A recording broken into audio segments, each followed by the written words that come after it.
Welcome to Talent Tuesday. This is a bit of a preview of the colors that are to come in this piece.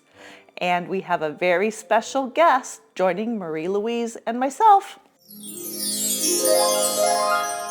Welcome back to a very special edition of Talent Tuesday. This week, we have Louise McKay joining us. And as you all know, she is an excellent bloomer and does amazing functional art. So in her honor, I thought I would break out bloom paints, mix them all up, and do something a little different, as that was the challenge. To perhaps do something you've done before, but do it in a different way, or do something different completely. So I am going to bloom on these coasters. These are just little 4-inch coasters. And I've prepped the back. And look what shape they form. A cute flower. So that's my idea. So this is going to be my piece.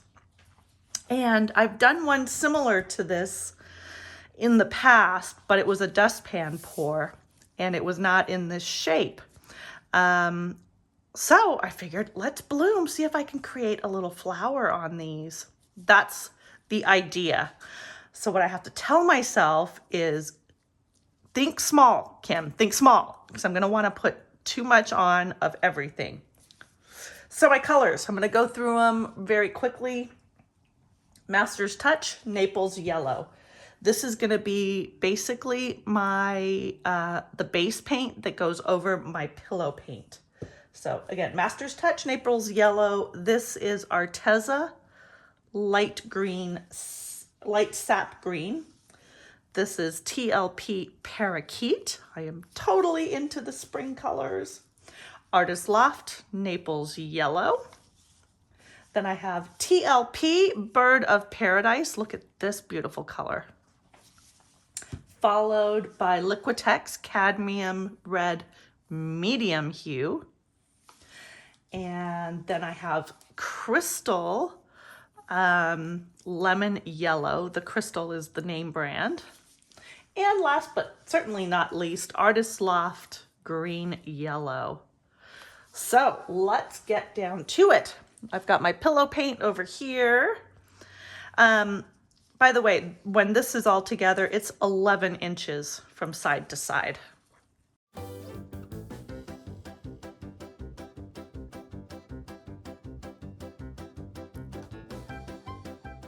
going to stop there.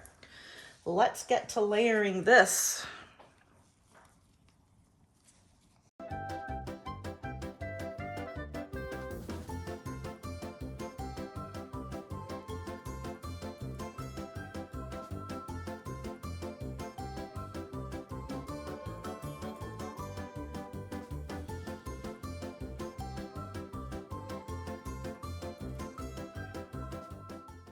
Okay, let's do it.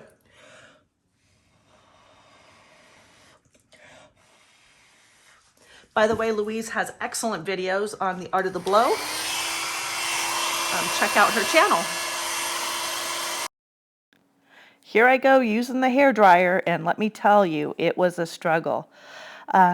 Using the hairdryer for a bloom is not my forte, never was, but I am definitely struggling. It's been over a year since I've done a bloom, and everything about this is just a little off.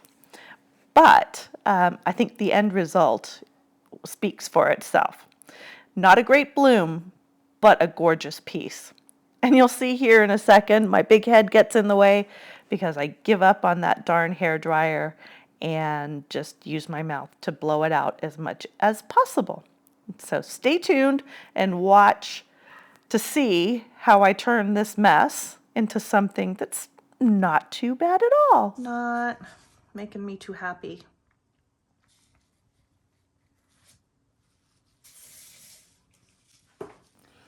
So I ended up using my straw a little bit to try and disperse the cell activator a little bit and to get more of those cells to come through, as it wasn't really working that well. And believe me, there were plenty of times during this process when I thought, oh, I'm just gonna scrap it and start over. but I held on to this simply because it wouldn't have made a difference if I had gone again, because the paints were already mixed up. So I'd still end up getting similar results in terms of the cells. So in the end, this piece turns out really gorgeous, but the actual bloom itself is completely not newsworthy, that is for sure. But that's the only reason that I kept this, was because I just liked the colors and the few cells that I did get. There was enough interest there for me to go, yeah, I'm gonna keep this one. But let me know, what would you have done? Would you have scrapped it and started again? Or would you have done like I did and keep it?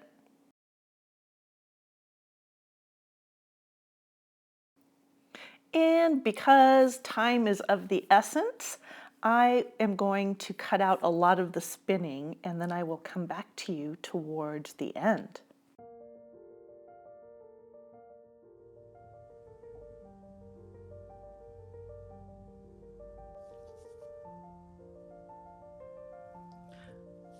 The depth is okay.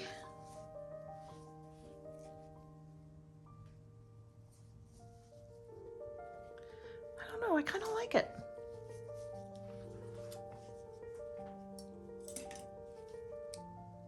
It's generally what I was going for. I was just hoping for more cell action.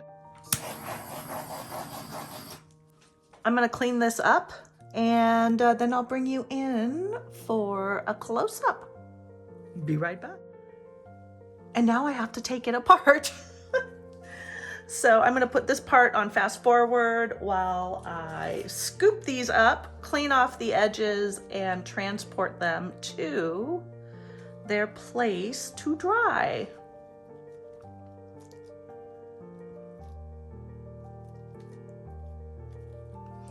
And I'm gonna have to cover the edge of the tile. So I'm just gonna take paint.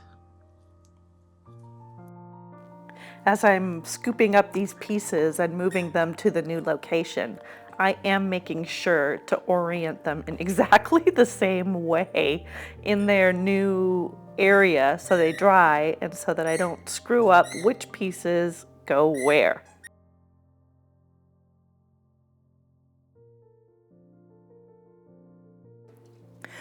I slowed this back down to regular time for this last coaster so you can see how I'm putting the paint on the edges of the tile, but also how I'm using the paint from my finger to attach to the paint that's on the side.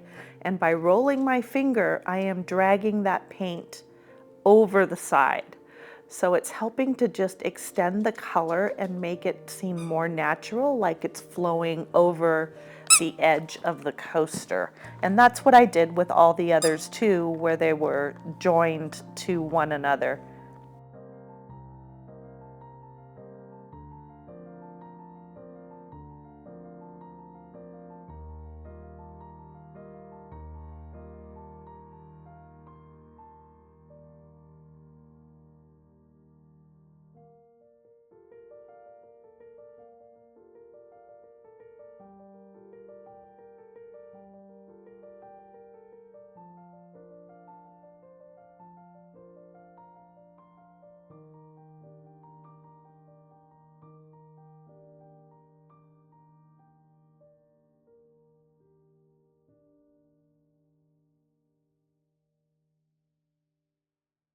Here they are in their new spot. They're still wet, but this is where they're going to dry. After the pieces had dried for a few days, I did put a coat of resin on them and covered it with plastic to keep the fluff out of it while the resin cured. Now stay tuned for the final results. Here is the finished piece, or pieces, as the case may be. And I hope that you can see all the shine from all the different mica powders that I put in here. It's hard for me to tell because I'm out in the sun and my screen looks kind of dark, but Yeah, hopefully I am capturing this for you guys. So this, of course, could be used as a whole set, maybe to put a hot dish on, or it could be pulled apart and used as a whole bunch of separate coasters. And I have stamped each one, and the direction of my stamp, if you have it straight up like this, would position it perfectly here. But I also put an R in the middle there to show that it's on the right side. So these two have R's, this has a T, this has a B, and these two have left. Should be able to figure out the center all by itself. So that's it. I do want to say thank you so much to Louise for joining us today. If you missed her video, please go back and check it out. Also, go check out Marie Louise's. She started us all off. But as always, we thank you for being here each week to support us. If you have any questions, don't hesitate to put them in the comment section below and I will get back to you. All right, thanks again. Bye for now. See you on the next video.